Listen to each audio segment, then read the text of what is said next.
விஜய் அவர்களை பற்றியோ அல்லது தாவேகாவை பற்றியோ ஒரு விமர்சன பார்வையை பொது வெளிகளில் வச்சா அதுக்கு கீழே வரக்கூடிய கமெண்ட்ஸை படிச்சு பாருங்களேன். படிக்க முடியாத அநாகரிகமான சொற்களால் எழுதுறாங்க. தமிழ்நாட்டில் இருக்கக்கூடிய சிபிஎஸ்இ பள்ளிகளில், கேந்திரிய வித்யாலயா பள்ளிகளில் எத்தனை தமிழாசிரியர்கள் இருக்கிறாங்க அப்படின்னு பார்த்தா ஒரு தமிழாசிரியர் கூட இல்லை. 2 இடத்துலையும் ஜெயிச்சிங்க அப்படின்னா ஏதாவது ஒரு இடத்த நீங்க மறுபடியும் ராஜினாமா பண்ணணும். அந்த இடத்துல மறுபடியும் தேர்தல் வரும். பெண்கள் பாதுகாப்பு, போதை கலாச்சாரம், இதை எல்லாத்தையும் நம்ம பட்டியலிடலாம். சரி, இதுக்கெல்லாம் ஒருவேளை மாற்றாக வருவார் அப்படின்னு பார்த்தா கடைசியில இவரே ஒரு பயணத்தின் பொழுது நல்ல ஒரு பாட்டிலை எடுத்துட்டு போனதை அங்க இருக்கக்கூடிய அதிகாரிகள் பிடித்தார்கள். இதுவரைக்கும் இருந்த ஆட்சியிலேயே இந்த திமுக ஆட்சியில தான் பெண்கள் பாதுகாப்பின்மையை உணர்றாங்க. பாஜக ஆளக்கூடிய வலதுசாரி சிந்தனை இருக்கக்கூடிய நபர்கள் ஆட்சி செய்யக்கூடிய மாநிலங்கள்ல என்ன மாதிரியான பாலியல் நடவடிக்கைகள் இருக்கு? நீங்க மற்ற மாநிலங்கள்ல போனீங்க அப்படின்னா இந்த குற்றத்தை வெளியில சொல்றதுக்கான நபர்களே இல்லை. ஏன்னா அவங்களுக்கு நம்பிக்கை இல்லை, அவங்களுக்கு பயம், அச்சுறுத்தல் அப்படின்னு அந்த பாலியல் குற்றங்கள் செய்தவர்களே பயமுறுத்துகிறார்கள். ஆனால் இங்க ஒரு கிண்டர் ஜாய்க்கு, ஒரு சாக்லேட்டுக்கு நீங்க எப்படி அழுத அடம் பிடிச்சு வாங்குவீங்களோ அந்த மாதிரி விசிலுக்கு ஓட்டு விழறதுக்கு நீங்க செய்யணும் அப்படின்னா இதை விட மோசமான ஒரு போக்கு உண்டா? நீங்க தான் உங்க குழந்தைங்களை பத்தி கவலைப்படல, நீங்க தான் உங்க குடும்பத்தை பத்தி கவலைப்படல. From customers to real brand ambassadors, 21,000 plus stories by Gen Housing. Kumudam reporter நேயர்களுக்கு வணக்கம். இன்று நாம் சந்திக்க இருக்கிற சிறப்பு விருந்தினர் அரசியல் விமர்சகரும் பேராசிரியருமான திருமதி மஞ்சுளா அவர்கள். வணக்கம் மேடம். வணக்கம். தாவேக்கா குறித்து பேசியிருந்தோம். இன்னொரு விஷயம் இப்போ இன்று நடந்திருக்கு மேம். ஜேம்ஸ் வசந்தன் அவர்களுடைய கார் கண்ணாடி உடைக்கப்பட்டிருக்கு, சுக்குநூறா ஆக்கியிருக்காங்க. இதுக்கு கீழே கமெண்ட்ஸ்லாம் என்ன சொல்றாங்கன்னா, விஜய் குறித்து ஒரு சரியான நிலைப்பாட்டை அவர் எடுத்து பேசியிருந்தாரு, அதனால விஜயுடைய ஆதரவாளர்கள், ரசிகர்கள், தொண்டர்கள் தான் இந்த மாதிரி வேலையை பார்த்துருக்காங்க அப்படின்னு சொல்லிட்டு இருக்காங்க. ஒரு தகவல் வந்திருக்கு. இது குறித்து நீங்க என்ன நினைக்கிறீங்க? என்ன வேணாலும் நடந்திருக்கலாம். ஏன்னா விஜய் அவர்களை பற்றியோ அல்லது தாவேகாவை பற்றியோ ஒரு விமர்சன பார்வையை பொது வெளிகளில் வச்சா அதுக்கு கீழே வரக்கூடிய கமெண்ட்ஸை படிச்சு பாருங்களேன். படிக்க முடியாத அநாகரிகமான சொற்களால் எழுதுறாங்க. யார் அவங்களுக்கு சொல்லி கொடுக்குறாங்க? இவங்க தான் பெண்களுக்கு பாதுகாப்பானவர்கள், இவங்க தான் இந்த நாட்டில் இருக்கக்கூடிய சட்ட ஒழுங்கை திருத்த போறோம் அப்படின்னு சொல்லக்கூடிய இவர்கள் ஒரு ஜனநாயக முறையில் ஒரு கருத்தை பதிவு செய்தால் அந்த கருத்தோட மோதுவதற்கு பதிலாக அந்த கருத்தை பேசிய தனி மனிதனுடைய ஒழுக்கத்தோட மோதிக்கிட்டு இருக்கிறாங்க. உங்களுக்கு யார் இந்த அதிகாரத்தை கொடுத்தது? உங்களுக்கு யார் இந்த உரிமையை கொடுத்தாங்க அப்படின்னு கேட்டால் யாருமே இருக்க மாட்டாங்க. உண்மையிலேயே அவங்க தன்னுடைய நிஜமான ஃபேக் ஐடி இல்லாமல் உண்மையான ஐடியில் வந்தாவது அந்த கமெண்ட்டை போடுறாங்களான்னு கேட்டால் அதுவே $1 மில்லியன் கொஸ்டின். இப்படி இருக்கக்கூடிய சூழல்ல தாவேகாவின் மீது எந்த விதமான விமர்சனத்தையும் வைக்கக்கூடாது அப்படின்றது எப்படி ஜனநாயகம் ஆகும்? இவங்க தான் ஜனநாயகத்தை காப்பாத்துறதுக்காக வரேன்றாங்க. கடைசியில முழுக்க எதற்கு ஆதரவா இருக்கிறாங்கன்னு பார்த்தா ஒரு அரசன் இருக்கான் பாருங்க, அந்த அரசனுக்கு ஆதரவாக இருந்துட்டு, ஏன்னா மக்களை கூட சந்திக்கிறது இல்லை. பஸ்ஸில் கண்ணாடியை ஏற்றி விட்டாங்கன்னா அப்படியே இருக்கு, கண்ணாடி கூட இறங்க மாட்டேங்குது. இந்த சூழல்ல மக்களையே சந்திக்க முடியாத இவர்கள் மக்களாட்சியை எப்படி கொடுக்க போறாங்க? மக்கள் பேசக்கூடிய, சாதாரணமாக ஒருத்தர் சொல்லக்கூடிய கருத்து கூட நீங்க எதிர்கொள்ள முடியல அப்படின்னா அப்போ யாருமே பேசக்கூடாது, அவங்க குரலை எல்லாம் நான் நெரிச்சிடுவேன் அப்படின்னு சொல்றது எந்த விதமான அரசியல்? இப்போ சமீபத்தில் ஒரு தகவல் வந்துகிட்டு இருக்கு. என்னன்னா, இதுக்கு மேல நடிகர்களுக்கு சம்பளம் கிடையாதாம். அந்த படம் எப்படி வெற்றி பெறுதோ, அந்த வெற்றி பெறும்பொழுது வரும் இல்லையா பணம், லாபம், அதை வச்சுதான் சம்பளம் கொடுக்க போறாங்க அப்படின்ற மாதிரி அரசல் புரசலான ஒரு செய்தி வருது. அதனால்தான் இந்த உச்ச நட்சத்திரம் எனக்கு வேண்டாம், நான் எவ்வளோ சம்பாத்தியம் வாங்கிட்டு இருந்தேன் தெரியுமா, அதையெல்லாம் விட்டுட்டு நான் உங்களுக்காக வந்துட்டேன்னு சொல்லி கிளம்பி வந்துட்டாரோன்றதும் எனக்கு தெரியல. அதனால இவ்வளோ உள்குத்து வெளிக்குத்து இருக்கக்கூடிய ஒரு இடத்துல தான் நம்ம இதை பார்க்குறோம். அதனால இவங்க ஆரம்பத்தில் ஒரு கட்சியை தொடங்கி வரும் பொழுது எல்லாருக்கும் ஒரு நம்பிக்கை இருந்தது, ஒரு மாற்று அரசியல் அப்படின்னு சொன்னால் இன்னைக்கு இருக்கக்கூடிய சில பிரச்சனைகளுக்கெல்லாம் தீர்வாக வருவாங்க அப்படின்னு நம்ம நினைச்சோம். அப்போ இன்னைக்கு என்ன பிரச்சனைகள்லாம் இருக்கு பட்டியலிடலாம். இப்போ பெண்கள் பாதுகாப்பு, போதை கலாச்சாரம், இதை எல்லாத்தையும் நம்ம பட்டியலிடலாம். சரி, இதுக்கெல்லாம் ஒருவேளை மாற்றாக வருவார் அப்படின்னு பார்த்தா கடைசியில இவரே ஒரு பயணத்தின் பொழுது நல்ல ஒரு பாட்டிலை எடுத்துட்டு போனதை அங்க இருக்கக்கூடிய அதிகாரிகள் பிடித்தார்கள், விமான நிலையத்துல இருக்கக்கூடிய அதிகாரிகள் பிடித்தார்கள் என்பதுதான் செய்தி. இப்போ இந்த சூழல்ல யார் யாருக்கு மாற்றா வர போறாங்க, யார் ஒரு புனிதமான ஒரு அரசியலை கொடுக்க போறாங்க அப்படின்னு கேட்டா வாய்ப்பே தாவேகாவுக்கு இல்லை அப்படின்றதா நமக்கு தெரியுது. அப்போ இப்போ இருக்கக்கூடிய சூழல்ல பெண்களுக்கான ஒரு ஆட்சியாக, கல்வி படிக்கக்கூடிய இளைஞர்களுக்கு ஒரு நல்ல நலத்திட்டங்களை கொடுக்கக்கூடிய ஒரு நிலைமையில கொரோனா காலங்களில் பெற்றோர்களை இழந்த பிள்ளைகளுக்கு கூட வைப்பு நிதியை வைத்து அந்த குழந்தைகளை பாதுகாக்கக்கூடிய ஒரு அரசாக இன்னைக்கு திமுக தான் இருக்கு. அதனால நம்ம கூட்டி கழிச்சு பார்த்து இப்படி போய் அப்படி போய் பார்த்தாலும் கூட இந்த ஆட்சிக்கு சமமாவது இன்னொரு ஆட்சி வந்தால் அதுவே பெரிய சாதனையா இருக்கும் அப்படின்னு தான் எனக்கு தோணுது. இல்ல நீங்க இப்ப பேசுற போது நாம் தமிழர் கட்சியும் தாவேகாவையும் வந்து பெண்கள் பாதுகாப்பு இல்லை, ஏன்னா அந்த தலைவர்கள் எப்படி இருக்காங்கன்னு சொல்லி சுட்டி காட்டினீங்க. இப்போ திமுகல வந்து பெண்கள் பாதுகாப்புன்னு சொல்லி பட்டியலிடும் போதே சொல்றீங்க. திமுகல பெண்கள் பாதுகாப்பு இருக்கா? திமுகல இப்போ இந்த ஆட்சி நடக்கிறப்ப பெண்கள் பாதுகாப்பா இருக்காங்களா? எங்கெல்லாம் ஆண்கள் இருக்கிறாங்களோ, எங்கெல்லாம் அந்த இடங்கள்ல வந்து ஆணும் பெண்ணுமாக வேலை செய்யக்கூடிய ஒரு பகுதி இருக்கோ, அங்க இந்த மாதிரியான குற்றச்சாட்டுகள் பல நேரங்கள்ல நடக்குது. அப்படி நடந்துருச்சு அப்படின்னு சொன்னா அதுக்கு வந்துட்டு அடுத்த நடவடிக்கை என்ன? அப்படி செய்தவர்களை தண்டனைக்கு உட்படுத்த வேண்டும்.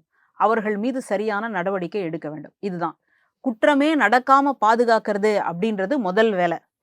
ஆனா முடியல, ஏதோ ஒரு நிலையில போயிட்டு அப்படி ஒரு குற்றம் நடக்குது அப்படின்னு சொன்னா அடுத்த கட்டமாக அவர்கள் மீது நடவடிக்கையாவது எடுக்க வேண்டும்.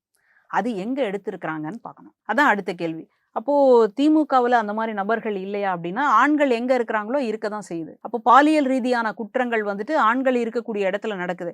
அப்போ இதுக்கு என்ன மாற்று? ஆண்களினுடைய மனமாற்றம். ஆண்களுக்கு எப்படி மனமாற்றம் வரும்? சமுதாயத்துல ஒரு மாற்றம் வரணும். சமுதாயத்துல என்ன மாதிரியான மாற்றம் வரணும்? பெண்களும் ஒரு உயிரினம். பெண்கள் வந்துட்டு யாரையும் எதிர்பார்த்து கிடையாது. பெண்களுக்குன்னு ஒரு அறிவு இருக்கு, பெண்களுக்குன்னு கல்வி இருக்கு, பெண்களுக்குன்னு வேலை வாய்ப்பு இருக்கு அப்படின்னு பெண்களுக்கான ஒரு சுயமரியாதையை கட்டமைப்பதன் வழியாக பெண்கள் வந்து ஆண்களுக்கு கீழானவர்கள் இல்லை அப்படின்ற ஒரு கருத்தாக்கத்தை உருவாக்குவதன் வழியாகத்தான் இதை வந்து மாற்ற முடியும். அந்த இடத்துக்கு யாரெல்லாம் வந்திருக்காங்க, அந்த இடத்த வந்து யார் போய் அடையறதுக்கான வேலையை பார்க்குறாங்க அப்படின்ற 2 கேள்வியை நம்ம பார்க்குறோம். அப்போது ஒன்று பெண்களுக்கான மரியாதையை உறுதி செய்ய வேண்டும், இன்னொன்று பாலியல் குற்றங்கள் நடந்தால் நடவடிக்கை எடுக்கப்பட வேண்டும். இந்த 2ம் எங்கே இருக்குன்னு நீங்களே தீர்மானம் பண்ணிக்கோங்க. அப்படி இருந்தால் நம்ம அதை ஆதரிக்கிறோம். அதனால் குற்றமே நடக்காமல் இருக்கிறதா முதல் வேலை. ஆனால் நடந்து விட்டால், ஏன்னா ரொம்ப வருஷமா ஒரு இது வச்சிருக்கோம் இல்லையா, ஒரு கற்பிதம், பெண்கள்னா வந்து படிக்கக்கூடாது, வேலைக்கு போகிற பெண்கள் வந்து அப்படி இப்படி இருப்பாங்க, எல்லாத்தையும் அட்ஜஸ்ட் பண்ணிக்கிட்டு இருப்பாங்க அப்படின்னு வாய்க்கூசாமல் சில பேர் பேசுகிறாங்க. சமூக வலைத்தளங்களில் அதெல்லாம் போடுறாங்க இல்லையா, அவங்களுக்கெல்லாம் யார் அந்த தைரியத்தை கொடுத்தாங்க? அப்போ அப்படியான ஒரு சமூகத்தில் இருந்து நம்ம பெண்களினுடைய விடுதலையை கொண்டு வரோம்.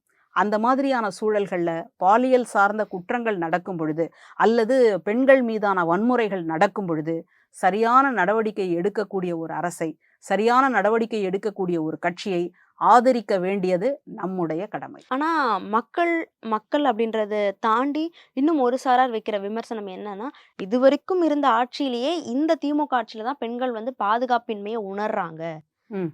அதுவும் தமிழ்நாட்டுல வந்து சமூக நீதின்னு கொடுக்குற ஒரு ஸ்டேட்டுன்னு சொல்லிக்கிட்டு இங்க நடக்கிறது அதிருப்தியை ஏற்படுத்துது அப்படின்னு சொல்றாங்க. இதை வந்து ஏத்துக்கிறேன். இது ரொம்ப முக்கியமான ஒரு குற்றச்சாட்டு. இப்போ வந்துட்டு சமீப காலமாக நம்ம ஒரு செய்தித்தாளை எடுத்தோம் அப்படின்னா, இல்லை ஊடகங்களுக்கு போனோம் அப்படின்னா, ஏதாவது ஒரு வகையில் ஒரு செய்தி வந்து இது வந்துகிட்டே தான் இருக்குது. எப்படி இதை வந்து மாற்றுறது அப்படின்னு. ஆனால் மற்ற மாநிலங்களை நீங்கள் ஒப்பீடு செஞ்சு பார்க்கணும். ஒப்பீட்டு அளவில் பாஜக ஆளக்கூடிய வலதுசாரி சிந்தனை இருக்கக்கூடிய நபர்கள் ஆட்சி செய்யக்கூடிய மாநிலங்களில் என்ன மாதிரியான பாலியல் நடவடிக்கைகள் இருக்குது? மணிப்பூரில் பற்றி எரியக்கூடிய பிரச்சனை இன்னைக்கு வரைக்கும் முடிவுக்கு வரலையே. அதனால் அங்கே நடக்கிறத வச்சு இங்கே நடக்கிறத வந்து நம்ம ஏற்றுக்கலாம் அப்படின்னு சொல்கிறதுக்காக வரல. அப்போது இங்கே இருக்கக்கூடிய சிக்கல் என்ன, இங்கே இருக்கக்கூடிய பிரச்சனை என்ன, அதை வந்து நம்ம யோசிக்கணும் இல்லையா? அப்போது இங்கே வந்துட்டு இந்த பிரச்சனைகள் வெளியில் வருது அப்படின்னா இன்னைக்கு மக்களுக்கு ஒரு நம்பிக்கை ஏற்பட்டிருக்கு. என்னன்னா, இந்த குற்றம் நடந்தா நம்ம வந்து கம்ப்ளைண்ட் கொடுக்கலாம், நம்ம கம்ப்ளைண்ட் கொடுத்தா நமக்கு ஒரு சரியான நீதி கிடைக்கும் அப்படின்ற ஒரு நம்பிக்கை இன்னைக்கு மக்களுக்கு வந்திருக்கு. அதனால்தான் இந்த குற்றங்கள் வந்து பதிவாகுது. நீங்க மற்ற மாநிலங்கள்ல போனீங்க அப்படின்னா இந்த குற்றத்தை வெளியில வந்து சொல்றதுக்கான நபர்களே இல்லை. ஏன்னா அவங்களுக்கு நம்பிக்கை இல்லை, அவங்களுக்கு பயம், அச்சுறுத்தல். நீ இது மாதிரி சொல்றியா, நீ இப்படி சொல்லிட்டு நீ வெளியில போயிடுவியா, உன்னை என்ன பண்ற பாத்தியா அப்படின்னு அந்த பாலியல் குற்றங்கள் செய்தவர்களே பயமுறுத்துகிறார்கள். அந்த சூழல்ல அவங்களால சொல்லக்கூட முடியாது. ஆனால் இங்க ஓரளவு அதற்கு வந்து ஒரு நம்பிக்கை பிறந்திருக்கின்றது. அதனால இந்த நம்பிக்கை பிறந்திருக்கிறது அப்படின்றது எங்க கொண்டு போய் நிறுத்தணும், அது நம்ம எதை எதிர்பார்க்கிறோம் அப்படின்னு கேட்டா, பாலியல் குற்றங்களுக்கான முற்றுப்புள்ளி வைக்கக்கூடிய இடமாக மாற வேண்டும். அதைத்தான் வந்து நம்ம எதிர்பார்க்கிறோம். அதனால குற்றங்களே வந்து நடக்கல அப்படின்னு சொல்ல வரல. குற்றங்கள் நடக்கணும் அப்படின்னும் ஆதரிக்கல. குற்றங்கள் நடக்குது. ஆனா, அது வெளியில சொல்லக்கூடிய அளவுக்கு இன்னைக்கு ஒரு நம்பிக்கை பிறந்திருக்கு. கூடிய விரைவில அதற்கான முற்றுப்புள்ளி வைக்கப்படும் அப்படின்னு தான் நான் நம்புறேன். Okay ma'am. இப்போ இடையில பேசுறப்போ சொல்லியிருந்தீங்க, அ நடிகர்களுக்கு வந்து படம் எப்படி ஓடுது அப்படின்றத பார்த்து தான் சம்பளம் குடுக்க போறாங்க அப்படின்னு சொல்லி. இது ஒரு பக்கம் இருந்தாலும் இன்னும் அத பத்தின அதிகாரப்பூர்வ தகவல் உறுதியாகல. இது ஒரு பக்கம் இருந்தாலும், இன்னொரு பக்கம் இயக்குனர் பேரரசு அவர்கள் வந்து சமீபத்தில பேசுறப்ப என்ன சொல்லியிருந்தாருன்னா, விஜய் அவர்கள் மீண்டும் நடிக்கணும் அப்படின்னு வந்து சொல்லியிருந்தாரு. இப்ப தாவேகா தலைவர் விஜய் அவர்கள் தாவேகா தலைவரா தொடர்வாரா? அவங்களுடைய கட்சி வந்து வலுப்பெற்று இன்னும் அடுத்த கட்டத்துக்கு போகுமா? அதனால வந்து தலைவராவே தொடர்வாரா? இல்ல நடிகர் விஜயா வந்து தொடர்வாரா? இல்ல நடிகர் விஜயாவும் தாவேகா தலைவராவும் தொடர்வாரா? என்ன பதில்? இது வந்து 2026 தேர்தல் அப்படின்றது ஒரு பட ஷூட்டிங். அந்த பட ஷூட்டிங்க்கு வந்து என்ன முன்னேற்பாடு அப்படின்னா, தாவேகா அப்படின்ற ஒரு கட்சியினுடைய தொடக்கம். கட்சிய தொடங்கிட்டாரு. அதுக்கான பிராக்டிஸ் இந்த மாநாடு போடுறது, பிரச்சார கூட்டத்துக்கு போறது, சைக்கிள் ஓட்டுறது, முட்டி போட்டு தேவாலயத்துக்குள்ள போறது, இதெல்லாம் அதற்கான பிராக்டிஸ். அதனுடைய காட்சி அமைப்பு. அந்த காட்சி அமைப்புல அவர் வந்து பங்கெடுத்தாரு. அவர் வந்து பேச வேண்டிய வசனங்கள யாரோ எழுதி குடுத்தாங்க. அதையும் சரியா மனப்பாடம் பண்ணி பேசிட்டாரு. அடுத்ததாக ஒரு வில்லத்தன்மை வேணும் இல்லையா? அந்த வில்லத்தன்மைக்கு தான் குழந்தைங்கள எல்லாம் தூண்டி விட்டுட்டாரு. என்ன சொல்ட்டாருன்னா, உங்க வீட்ல இருக்கக்கூடிய பெற்றோர்கள் எல்லாம் விசில்ல போட வரைக்கும் நீங்க விட்றாதீங்க. அவங்க காதுலயே விசில ஊதுங்க அப்படின்லாம் வந்து சொல்லிட்டாரு. இல்ல இதுல வில்லத்தன்மை இருக்கிறதுனா எப்படி எடுத்துக்கணும் மேம்? அன்பால சொல்றாருன்னு சொல்றாரு எடுத்துக்கலாங்களா? இல்லையா? நமக்கு தேர்தலுக்கான ஓட்டுரிமை எந்த வயசுக்கு கிடைக்குது? 18 வயசுக்கு மேல. ஏன் 5 வயசுலயே குடுக்கறதுதானே? எல்லாருக்கும் எல்லாம் கிடைக்கணும்ல. 5 வயசுலயே நீங்க வந்து ஓட்டுரிமைய குடுத்துட்டு அந்த குழந்தைய போமா, போயிட்டு ஓட்டு போட்டு வாமா அப்படின்னா, அப்பாவோடையோ இல்ல அம்மாவோடையோ போய் ஓட்டு போட்டு வரும். ஏன் 18 வயசுன்னு குடுத்துருக்காங்க அப்படின்னா, அப்பதான் அதற்கு வந்து நல்லது, கெட்டது, ஒரு சிந்திக்கும் திறன், மத்த விஷயங்கள வந்து யோசிச்சு பார்க்கறதுக்கான ஒரு அறிவு கிடைக்குது. அதனால தான் அந்த இத வந்து ஒரு அறிவ வந்து வச்சிருக்காங்களா, அந்த வயச வந்து வச்சிருக்காங்க. ஆனா நீங்க என்ன பேசுறீங்க? வீட்ல இருக்கக்கூடிய 5 வயசு, 7 வயசு, இன்னும் சில வீடியோக்கள்லாம் வெளியில வந்தது. ஐயோ! என்னுடைய மகள் அல்லது என்னுடைய மகன் 4ஆம் தேதி விஜய் அவர்கள் வந்துட்டு வெற்றி பெறணும். எத்தனை 234லயும். அதுலயும் ஒரு தொகுதியில வேற நிக்கல. அது வேற தனி கத. அப்போ இந்த சூழல்ல இவ்வளவு தொகுதியிலயும் வெற்றி பெற்று அவர் வரணும். அப்படி வராம போனா அந்த பிள்ளைகளுக்கு என்ன நடக்குமோன்னு பெற்றோர்கள் பயந்துகிட்டு இருக்காங்க. இதுல விசிகாவுல இருக்கக்கூடிய ஒரு நபர் ஒரு வழக்கே வந்து ஒரு மனுவே வந்து கொடுத்திருக்காரு அப்படின்னு சொல்லி பார்க்குறோம். இப்போ இந்த சூழல்ல இந்த சதி திட்டத்தை நீங்க போட்டிருக்கலாமா? நீங்க ஓகே. இது சதின்னு சொல்ல வரீங்களா அப்போ? நீங்க எதை வேணாலும் மாத்திடலாங்க. ஓகே. ஒருத்தன் இந்த மாதிரி சிந்திக்கிறான் அப்படின்னா அதை மாத்துறது எவ்வளவு கஷ்டம். நான் இப்படிதாங்க போவேன், இப்படி போனாதாங்க நல்லது அப்படின்னு என் மண்டைக்குள்ள நீங்க வந்து ஒரு மசாலாவை ஏத்தி விட்டீங்க அப்படின்னா, அந்த மசாலாவை கரைக்கிறது எவ்வளவு கஷ்டம். அதைத்தான் மண்டைய கழுவுற வேலை அப்படின்னுவோம். மூளை ஓகே. சலவை, பிரெயின் வாஷ் அப்படின்னு சொல்லுவோம். அந்த வேலையை பண்ணி முடிச்சுட்டு அதுவும் சொல்றாரு, ஒரு கிண்டர் ஜாய்க்கு ஒரு சாக்லேட்டுக்கு நீங்க எப்படி அழுது அடம் பிடிச்சு வாங்குவீங்களோ அந்த மாதிரி விசிலுக்கு ஓட்டு விழறதுக்கு வந்து நீங்க செய்யணும் அப்படின்னா, இதை விட மோசமான ஒரு போக்கு உண்டா? நீங்க தான் உங்க குழந்தைங்களை பத்தி கவலைப்படல, நீங்க தான் உங்க குடும்பத்தை பத்தி கவலைப்படல. ஆனால் தன்னுடைய குடும்பத்தை பற்றி கவலைப்படக்கூடிய எத்தனை பேர் இந்த மண்ணில் இருக்காங்க. அவங்களுடைய குழந்தைகளை எல்லாம் நீங்க இந்த மாதிரி திசை மாற்றி விட்டுட்டீங்களே. அவங்க ஒருவேளை இப்போ நம்ம எத்தனையோ தொடர்கள் பார்த்தோம், சக்திமான், ஸ்பைடர்மேன் இல்லலாம். அதில் சக்திமான்ல என்ன அந்த குழந்தைகளுக்கு போதிக்கப்பட்டது அப்படின்னு சொன்னா, நான் மேல மேல் இருந்து கீழ விழுந்து. குதிச்சாலும் சக்திமான் வந்து என்ன பிடிச்சிடுவாரு. எத்தனை குழந்தைங்க உயிரை விட்டுச்சு இல்லையா, நம்ம பார்த்தோம். அப்போ அதற்கும் இதற்கும் என்ன வித்தியாசம்? அதை பண்ணவங்க வந்துட்டு ஒரு கமர்ஷியலா ஏதோ தெரியாம பண்ணிட்டாங்க. நீங்க ஒரு கட்சியினுடைய தலைவரா தெரிஞ்சே பண்றீங்கன்னா யார் வந்து காப்பாற்ற போறாங்க அப்படின்ற ஒரு அச்ச உணர்வு தான் நமக்கு வந்து இன்னைக்கு இருக்கு. அதனால இது முழுக்கவே ஒரு படப்பிடிப்பு. 26க்கு அப்புறமா அந்த படம் ரிலீஸ் ஆனதுக்கு அப்புறமா அந்த படத்துல இருந்து வேற படத்துக்கு போயிடுவார். ஆனால் நீங்க கவலைப்படாதீங்க. ஒரு விஜய் ரசிகராக இருந்தீங்க அப்படின்னா மீண்டும் விஜய் அவர்கள் திரையில தோன்றி உங்களுடைய விருப்பங்களை எல்லாம் பூர்த்தி செய்வார் அப்படின்னு தான் நான் வந்து நினைக்கிறேன். அதனால இவரை இந்த தேர்தலுக்குள்ள தள்ளி விட்டதே இந்த ஏ டீம் பி டீம்லாம் சொல்றாங்க பாருங்க, அவங்க தான். அதனால யாரா தள்ளி விட்டது அப்படின்னு தான் அவர் கேட்கல. மற்றபடி அதற்கான அசைன்மெண்ட்டை அவர் சரியா செஞ்சுக்கிட்டு இருக்காரு. 26க்கு அப்புறமா அவர் மீண்டும் படம் நடிக்க வந்துருவார். ஏன்னா ஜனநாயகன் ஏற்கனவே லீக் அவுட் ஆனதுனால அந்த தயாரிப்பாளர்களுக்கும் அந்த படக்குழுவினருக்கும் நியாயம் செய்வதற்காக நான் நடிப்பேன் அப்படின்னு வேற சொல்லியிருக்கிற காரணத்தால இது ஒரு படப்பிடிப்பு தான். இந்த படப்பிடிப்பு மே 4ஆம் தேதியோடு முடிவடைகிறது. அதுக்கப்புறம் அடுத்த படத்துக்கான கதையை கேட்க போயிடுவார். அதை நடிக்கிறதுக்காக அவர் போயிடுவார். ஆனா தாவேக்கால இருக்கக்கூடிய நிர்மல் குமார் வந்து என்ன சொல்றாரு அப்படின்னா, ஸ்டாலின் கொடைக்கானலுக்கு ஓய்வெடுக்க போயிருக்காரு. ம். அது குறித்து என்ன நினைக்கிறீங்க? நிருபர்கள் கேட்குறாங்க. இனிமே அவருக்கு 30 வருஷத்துக்கு ஓய்வு தான். ஏன்னா நாங்க தான் ஆட்சி அமைக்க போறோம்னு அவ்வளோ கான்ஃபிடென்ட்டா சொல்றாங்களே. பேசுறதுனங்க அண்ணன் கிட்ட தானடா கேட்குற அப்படின்ற மாதிரி அவங்க பாட்டுக்கு வந்துட்டு இஷ்டத்துக்கு அள்ளி விட்டுக்கிட்டு இருக்காங்க அப்படின்னு தான் நம்ம பார்க்குறோம். அவ்வளோ நம்பிக்கையோடு இருக்கக்கூடியவங்க நீங்க ஏன் பெரம்பூர்லயும் நிக்கிறீங்க, திருச்சியிலயும் ஏன் நிக்கிறீங்க? உங்களுக்கு தான் நம்பிக்கை இருக்குல்ல, நாங்க வந்துட்டு இந்த திமுக வந்து வீழ்த்திடுவோம், ஏன்னா ஆன்டி இன்கம்பன்சி அப்படின்னு சொல்லி எதிரான மக்கள் இருக்கிறாங்க, அதனால நாங்க வந்துட்டு ஓட்டுகளை வந்து அறுவடை செஞ்சிருவோம். அதுவும் நம்பிக்கையின் வெளிப்பாடு தானே மேம். பாரு நான் எவ்வளவு செல்வாக்கு பெற்றிருக்கேன். 2 இடத்துல ஜெயிக்க போறேன் பார். 2 இடத்துல ஜெயிச்சு உன் முகத்துல வந்து கரிய பூச போறப்ப. யார் அப்படின்ற மாதிரி ஒரு வெளிப்பாடா இருக்கலாம்ல. யார் 2 இடத்துல நிக்கிறாங்க அப்படின்னா, யாருக்கு நம்பிக்கை இல்லையோ ஒரு இடத்துல அவங்க தான் 2 இடத்துல நிப்பாங்க. நீங்க என்னைக்காவது வந்துட்டு 2, 3 வாங்கி வச்சிருக்கிறீங்க அப்படின்னு சொன்னா என்ன அர்த்தம்?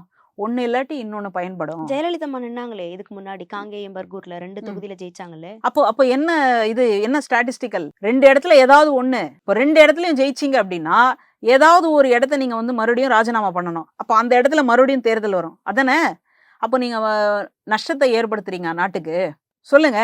நீங்க தான் வந்துட்டு நான் மீட்பர், நான் தான் வந்துட்டு புரட்டி போட போறேன், நான் தான் திருப்பி போட போறேன் அப்படின்னு சொன்ன ஒரு நபர் நீங்க 2 இடத்துலையுமே ஜெயிச்சிட்டீங்கன்னா, ஏன்னா நீங்க தான் நம்பிக்கையோட இருக்கீங்கல்ல, 2 இடத்துலையும் உங்களுடைய செல்வாக்கு காட்டினீங்கன்னா அப்போ நீங்க எந்த இடத்த ராஜினாமா பண்ண போறீங்க, எந்த இடத்துல மறுபடியும் தேர்தல் வரப்போகுது? அப்போ இவ்வளோ சட்ட சிக்கல் இருக்கு, இவ்வளோ நடைமுறை சிக்கல் இருக்கு. இதெல்லாம் தெரிஞ்சா தெரியாமலையா என்னன்னு தெரியல. ஆனா எனக்கு பதட்டமா இருக்கே, நான் ஒருவேளை பெரம்பூர்ல தோத்துட்டா திருச்சியிலையாவது ஜெயிக்கலாம். திருச்சி அதை விட பெரிய கோட்டை.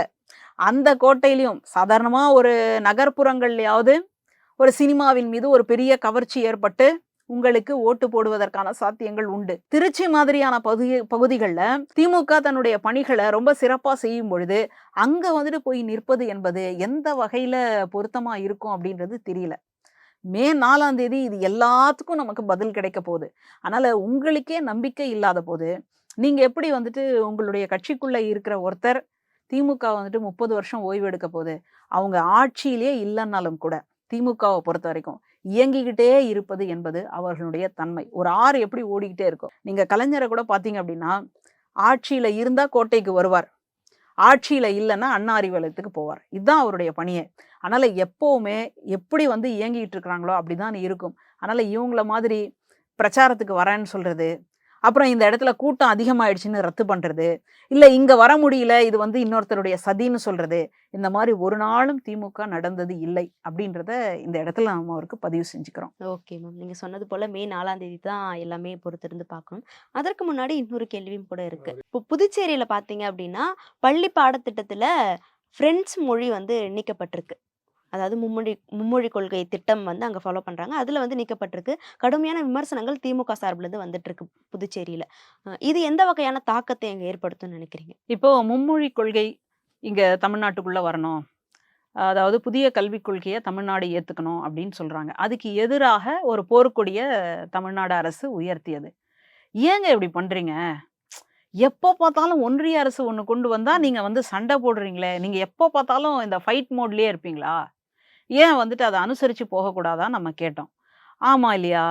அதுவும் சில பேர்லாம் வேற சொல்றாங்க, நம்ம நிதியமைச்சர் கூட, நான்லாம் ஹிந்தி படிக்கிறத வந்து கெடுத்துட்டாங்க, நான்லாம் எப்படி படிச்சிருப்பேன் தெரியுமா அப்படின்லாம். இன்னைக்கு கூட நிறைய பேர் சொல்லுவாங்க, நாங்க ஹிந்தி படிக்க வரும்போது தான் இந்த போராட்டம் நடந்தது, எங்களால் ஹிந்தி படிக்க முடியாம போயிடுச்சு அப்படின்னு. ஆமா இல்ல, இந்திய தனியா போய் படிக்கணும்னா எவ்வளோ கஷ்டம், பாடத்திட்டத்திலேயே வந்துட்டா எவ்வளோ சுலபம், அப்படி பாட்டுக்கு நம்ம பாட்டுக்கு படிச்சுட்டு போயிட்டு இருப்போம் அப்படின்ட்டு. ஆனா நிலைமை என்ன? இப்போ 2 மொழி படிக்கிறது, ஒன்று தாய்மொழியை படிக்கிறோம், இன்னொன்று புதுசா உலகத்தோடு தொடர்பு கொள்வதற்கு ஒரு புதிய மொழி அந்நிய மொழியை படிக்கிறோம். இப்போ அந்த சூழல்ல தாய்மொழியும் அந்நிய மொழியும் சேர்ந்து படிக்கிறது அப்படின்றதே ஒரு சிரமம் தான். வெறும்னே தாய்மொழியை மட்டும் படிச்சுட்டு போகலாம், ஆனால் இன்னும் ஒரு முன்னேற்றத்திற்கு இன்னைக்கு உலக நாடுகள் முழுக்க தமிழர்கள் பரவி இருக்கிறதுக்கு என்ன காரணம் அப்படின்னா, ஒரே காரணம் ஆங்கில மொழியை அதாவது 2வது மொழியை படித்தது தான். அப்படி இருக்கக்கூடிய சூழல்ல இப்போ 3வதா ஒரு மொழியை கொண்டு வந்தோம்னா என்ன ஆகும்? முதல்ல அந்த 3வது மொழி ஹிந்தியோ அல்லது வேறு இந்திய மொழிகள்ல ஏதாவது ஒண்ணு கூட சொல்றாங்க. சரி ஹிந்தின்னே வச்சுக்கோங்களேன். ஹிந்திய எடுத்துக்கிட்டோம் அப்படின்னா, அத சொல்லிக் குடுக்கறதுக்காவது வீட்ல ஆளுங்க இருக்கிறாங்களா? இது ஒரு கேள்வி. சரி. அடுத்தது இல்லங்க நாங்க ஹிந்தி எல்லாம் சொல்லலங்க. 3வது மொழியாக நீங்க இந்த இந்தியாவுல இருக்கக்கூடிய எந்த மொழிய வேணாலும் நீங்க படிச்சுக்கலாம். சரி. இப்போ ஒரு பள்ளிக்கூடத்துக்குள்ள ஒரு 100 மாணவர்கள் இருக்காங்க. இந்த 100 மாணவர்களுக்கு நீங்க 3 மொழி கொள்கைய குடுக்குறீங்க. ஒண்ணு ஆங்கிலம், 2வது இங்க இருக்கக்கூடிய தமிழ், 3வது ஒரு மொழிய எடுத்துக்கலாம். இந்த 100 பேர்ல 50 பேர் ஹிந்தி எடுக்குறாங்க. 20 பேர் தெலுங்கு எடுக்குறாங்க. அடுத்தது ஒரு 10 பேர் மலையாளம் எடுக்குறாங்க. ஒரு 10 பேர் இன்னும் ஒரு 20 பேர் கன்னடம் எடுக்குறாங்கன்னு வச்சுக்கோங்களேன். ஹிந்தி, அத தவிர தமிழ் ஒண்ணு இருக்கு. அத தவிர மலையாளம், கன்னடம், தெலுங்கு. இப்போ இந்த 5 இந்தியாவுல இருக்கக்கூடிய மொழிகள் தான். இப்போ இந்த 5 மொழிகளுக்கான ஆசிரியர்களை நீங்க நியமிக்கணுமா? நியமிக்க வேண்டாமா? கண்டிப்பா. நியமிக்கணும். சரி. உங்களுக்கு அப்போ இந்த 5 ஆசிரியர்களை தாண்டி மறுபடியும் ஆங்கிலத்துக்கு ஒரு ஆசிரியர், இத தவிர கணக்கு, அறிவியல் இது எல்லாத்துக்கும் இருக்கு. அப்போ நீங்க மொழிக்கு மட்டுமே 5 மொழிகளுக்கான ஆசிரியர்களை நியமிப்பார்களா? நியமிக்க மாட்டார்களா? நியமிக்கிறது கஷ்டம். அப்போ என்ன சொல்லுவாங்க அப்படின்னா, எது கம்மியா இருக்கு? இப்போ 10 பேர் மலையாளம் எடுத்திருக்கான். இந்த மலையாளம் எடுத்திருக்கிற இவன் என்ன பண்ணுவான்னா, ஏய் தெலுங்கு படிக்கிறியா? இல்ல ஹிந்தி படிக்கிறியா? வட மாநிலங்கள் எல்லாம் போலாம் அப்படின்னு. சரின்னு அந்த 10 பேரும் இந்திய நோக்கி வந்துட்டாங்கன்னா, இப்போ 60 பேர் ஹிந்தி, 20 பேர் தெலுங்கு, 20 பேர் கன்னடம். இந்த 20, 20 என்ன நடக்கும்னா 60க்கு முன்னாடி இது சிறுபான்மையா இருக்கும். இந்த சிறுபான்மை இந்த பெரும்பான்மையை பார்த்து பயப்படும். பெரும்பான்மை இன்னும் மேய்ப்பான். நாங்கெல்லாம் எங்க இருப்போம் தெரியுமா? நாங்கெல்லாம் டெல்லியில போய் வேலை பார்ப்போம். நாங்க இப்படி இருப்போம், அப்படி இருப்போம்னோடனே இவங்களுக்கு மனதளவுல பாதிக்கப்பட்டு கடைசியில ஒரு கட்டங்கள்ல தெலுங்கு ஆசிரியரோ அல்லது கன்னட ஆசிரியரோ சம்பளம் கொடுக்க முடியாத ஒரு நிலைமை ஏற்படும் பொழுது கடைசியில எல்லாரையும் கொண்டு போய் ஹிந்தியில சேர்த்து விடுவாங்க. அப்புறம் ஹிந்தி அப்புறமா என்ன ஆகும் அப்படின்னா, தமிழ்நாட்டுல வீட்லயே தமிழ் படிச்சுக்குவாங்க. வீட்லயே தமிழ் எல்லாம் சொல்லி கொடுத்துருவாங்க. அதுக்கு எதுக்கு தனியா வேற ஒரு ஆசிரியரை வச்சு சொல்லி கொடுக்கறது? ஹிந்தி தான் வீட்டுல சொல்லி கொடுக்க மாட்டாங்க. ஹிந்தியை இங்க படிங்கன்னுவாங்க. போச்சா? முடிஞ்சா? கடைசியில இங்க இருக்கக்கூடிய தமிழ்நாட்டுல இருக்கக்கூடிய சிபிஎஸ்இ பள்ளிகள்ல, கேந்திரிய வித்யாலயா பள்ளிகள்ல எத்தனை பள்ளிகள்ல எத்தனை தமிழ் ஆசிரியர்கள் இருக்கிறாங்க அப்படின்னு தகவல் உரிமை சட்டத்தின் கீழே நம்ம கேட்டு மனு போட்டு வாங்கினோம் இல்லையா? அதுல பார்த்தா ஒரு 10 தமிழாசிரியர்களாவது உண்டான்னு பார்த்தா இல்ல. சரி 5 பேரு இல்ல, 2 இல்ல, கடைசியில ஒரு தமிழாசிரியர் கூட இல்ல அப்படின்றதான் கேந்திரிய பள்ளிகளினுடைய நிலைமை. இதனால்தான் நம்ம என்ன சொல்றோம் அப்படின்னா, தமிழ் மண்ணுல தமிழ் ரீஜனல் லாங்குவேஜா இருக்கும் பொழுது அதை கூட நான் சொல்லி கொடுக்க மாட்டேன் அப்படின்னு சொல்லி அடாவடித்தனமாக இருக்கக்கூடிய கேந்திரிய வித்யாலயா 3வது மொழி கொள்கை, அதாவது 3 மொழி கொள்கைன்னு ஒண்ணு கொண்டு வரீங்களே, இதுல தமிழுக்கு முக்கியத்துவம் தரப்படுமா அப்படின்னால்தான் நம்ம பிரச்சனை பண்ணோம். இது ஒரு பக்கம் இருக்கட்டும். இப்போ புதுச்சேரியில என்ன ஆயிடுச்சுன்னா, அங்க 3 மொழி கொள்கை தான், சத்தியமா 3 மொழி தாங்க, மாத்தல சிபிஎஸ்இ பள்ளிகள்ல. சரி, ஆனா என்ன, எதுக்கு சும்மா அந்நிய மொழியான பிரெஞ்சை படிக்கணும்? ஏற்கனவே அந்நிய மொழி இங்கிலீஷை படிக்கிறோம்ல, அப்புறம் எதுக்கு தேவையில்லாம ஒரு அந்நிய மொழியான பிரெஞ்சை படிக்கணும் அப்படின்றதான் இப்போ சிக்கல்.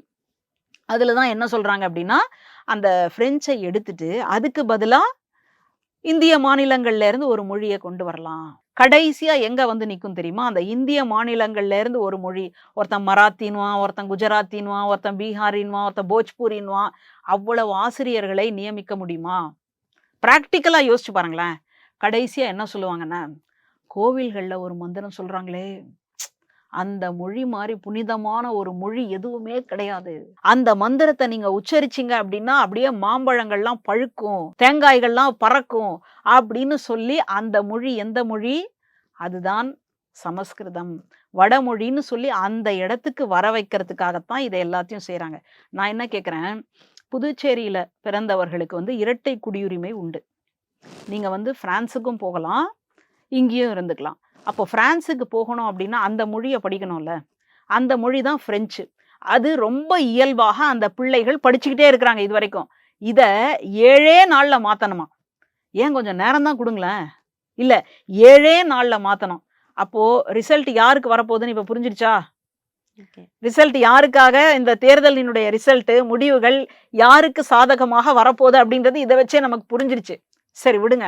அதனால 7 நாள்ல இந்த பிரெஞ்சை வந்து எடுக்கணும் அப்படின்னு சொன்னா, அப்போ இவங்க என்ன நினைக்கிறாங்கன்னா, இந்த தென் மாநிலங்கள்ல இருக்கிறவங்க அமெரிக்கால இருக்கிறான்றான், ஆப்பிரிக்கால இருக்கிறான்றான், அதையெல்லாம் கட் பண்ணு. கட் பண்ணு அப்படின்னா எங்க கட் பண்ணணும்? கல்விய கட் பண்ணு. கல்வியில கைய வச்சேன்னா இந்த பிள்ளைகளால எங்கேயுமே போக முடியாது, எங்கேயுமே சாதிக்க முடியாது. கடைசியில வடமாநிலம் தான் உயர்ந்ததுன்னு சொல்ற இடத்துக்கு கொண்டு வரணும் அப்படின்றதுக்காக தான் இவ்வளவு வேலையும் செய்யறாங்க. இதுல கடைசியா எங்க கொண்டு வந்து நிறுத்துவாங்கன்னா, நம்முடைய மரபு எது தெரியுமா?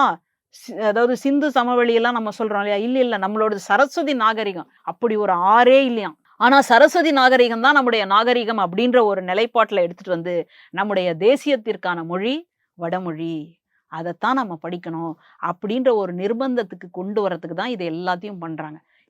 அதனால தான் நம்ம முன்கூட்டியே விழிச்சுக்கிட்டோம். முன்கூட்டியே நம்ம குரல் கொடுத்தது எதற்கு அப்படின்னு கேட்டா இதனால தான். இப்போ மகாராஷ்டிராவில் சொல்றாங்க இல்லையா, மராத்தி படிக்கணும், ஆட்டோ ஓட்டுநர்களுக்கு குறைந்தபட்சம் மராத்தி எழுத படிக்க தெரிந்திருக்க வேண்டும், அவங்க இருக்கக்கூடிய அந்த போர்டுகளை எல்லாம் அவங்க வாசிக்கணும் அப்படின்னு இன்னைக்கு ஏன் சொல்றாங்க அப்படின்னா, அந்த அளவுக்கு ஒரு மொழி திணிப்பை இன்றைக்கு இருக்கக்கூடிய ஒன்றிய அரசு பண்ணிட்டு இருக்கு. அதனுடைய பல்வேறு வடிவங்களாகத்தான் 3 மொழி கொள்கைன்றாங்க, கடைசியில பிரெஞ்சு வந்து அந்நிய மொழி வேணான்றாங்க. அதையெல்லாம் அவங்க தீர்மானிச்சுக்கிட்டோம். நீங்க ஏன் தீர்மானிக்கிறீங்க? 2 மொழி, அதாவது 1 மொழி அந்நிய மொழி, 2 மொழி இந்திய மொழி. அந்த 2 இந்திய மொழியில எது இருக்கணும் அப்படின்றத இவங்க தான் கடைசியில முடிவு பண்ணுவாங்க. அந்த இடத்துக்கு போயிடக்கூடாது. மாநிலத்துல சுயாட்சி, மாநிலத்தினுடைய உரிமைகள் வந்து காக்கப்பட வேண்டும் அப்படின்றதுக்காக தான் நம்ம போராடுறோம். Okay ma'am. நிறைய விஷயங்கள் பேசிட்டோம். இறுதியா மே 4ஆம் தேதி தான் ரிசல்ட் தெரியும் அப்படின்னாலும், உங்களுடைய கணிப்புல வெற்றி வாகை சூடுறதுக்கு இவங்க வந்து ஓரளவுக்கு வாய்ப்பு இருக்கு அப்படின்னா யார சொல்வீங்க? வெளிப்படையாக இப்போ சொல்லலாம். ஏன்னா தேர்தலின் போது தான் சொல்ல முடியாது. இப்போதைக்கு நம்ம பார்க்கும் பொழுது இளைஞர்களுடைய ஓட்டுகள் வந்து தாவேகாவுக்கு தான் அப்படின்னு சொன்னாங்க. நமக்கும் அதுல வந்து மாற்று கருத்து இல்லாம இருந்தது. ஆனால் தேர்தல்ல அந்த போலிங் நடந்த இடத்த போய் நம்ம பார்க்கும் பொழுது அப்படியான ஒரு சூழல் இல்லை. அடுத்தது எஸ்ஐஆர் ஃபார்மும் சரியா ஃபில் பண்ணி கொடுக்கல இப்படின்ற பல்வேறு இடத்த நம்ம பார்த்தோம். அடுத்தது அஇஅதிமுக பத்தி வரும்பொழுது, ஏன்னா அதுதான் எதிர்க்கட்சியா இருக்கு. அப்போ திமுகவின் மீது இருக்கக்கூடிய அதிருப்தியை அப்படியே அறுவடை செய்வது அஇஅதிமுக தான். அதனால அஇஅதிமுக பக்கம் தான் இருக்கும் அப்படின்னு நம்ம பார்த்தோம். ஆனாலும் கோவை மாதிரியான அதிமுகவினுடைய கோட்டைகள்ல அதிமுக நிக்கல. பாஜகவுக்கு அப்படியே தாரவாத்து குடிச்சிச்சு. அப்போ எதிர்க்கட்சி தலைவருக்கே தம்ம வரமாட்டோம் அப்படின்னு நினைச்சுக்கிட்டாரா என்னன்னு தெரியல. அஇஅதிமுகவினுடைய கோட்டையிலேயே இந்த கதின்னா மற்ற இடங்களை சொல்ல வேண்டிய அவசியமும் இல்லை. இப்போ ஓட்டை வந்து பிரிக்கக்கூடியவர்களாக ஒரு பக்கம் நாம் தமிழர் கட்சியும் இன்னொரு பக்கம் தாவேகாவும் நம்ம வைக்கிறோம். அந்த ஓட்டை பிரிக்கக்கூடிய அவர்கள் திமுகவினுடைய ஓட்டை பிரிப்பாங்களா, அதிமுகவினுடைய ஓட்டை பிரிப்பாங்களா? இதுதான் நம்முடைய அடுத்த கேள்வி. யாரோடது பிரிச்சிருப்பாங்க? ஏன்னா எப்பவுமே ஆளும் அரசின் மீது மக்களுக்கு ஒரு அதிருப்தி இருக்கும். இதை செய்யறேன்னாங்க செய்யல, இப்படி பண்றேன்னாங்க கடைசியில முடிச்சு விட்டாங்க, அப்படின்னு சம்பள உயர்வு கொடுக்கல இப்படின்னு. அப்போ அது யார்கிட்ட போகும் அப்படின்னு பார்த்தா பிரிக்கக்கூடியவர்கள் கிட்ட போகும், எதிர்கட்சி கிட்ட போகும். ஆனா எதிர்கட்சி கிட்ட போக முடியாத அளவுக்கு பாஜக வந்து உட்கார்ந்துருக்கு. நீங்க ஆரம்பத்துல கூட கேட்டீங்க, அதிமுக கூட்டணியில பாஜகவா, பாஜக கூட்டணியில அதிமுக? பலருக்கும் அந்த கேள்வி இருக்கு. அதுதான் உண்மை. அதனால பாஜக கூட்டணியில தான் அதிமுக இருக்கு. அது சரி வெளிப்படையா சொல்ல முடியலையே அப்படின்றதுக்காக அதிமுக கூட்டணியில பாஜகன்றோம். அதனால அந்த ஓட்டுகள் அங்க போவதற்கு வாய்ப்பில்லை. அதனால இவங்க தான் பிரிச்சிருப்பாங்க. அந்த பிரிக்கக்கூடிய இடத்துல இப்போ தாவேகா பக்கம் போகலாம்னு பார்த்தா, தாவேகாவினுடைய தலைவர் தன்னுடைய பிரச்சனையை கூட எதிர்த்து பேசக்கூடிய திராணியற்றவராக இருக்கிறார்.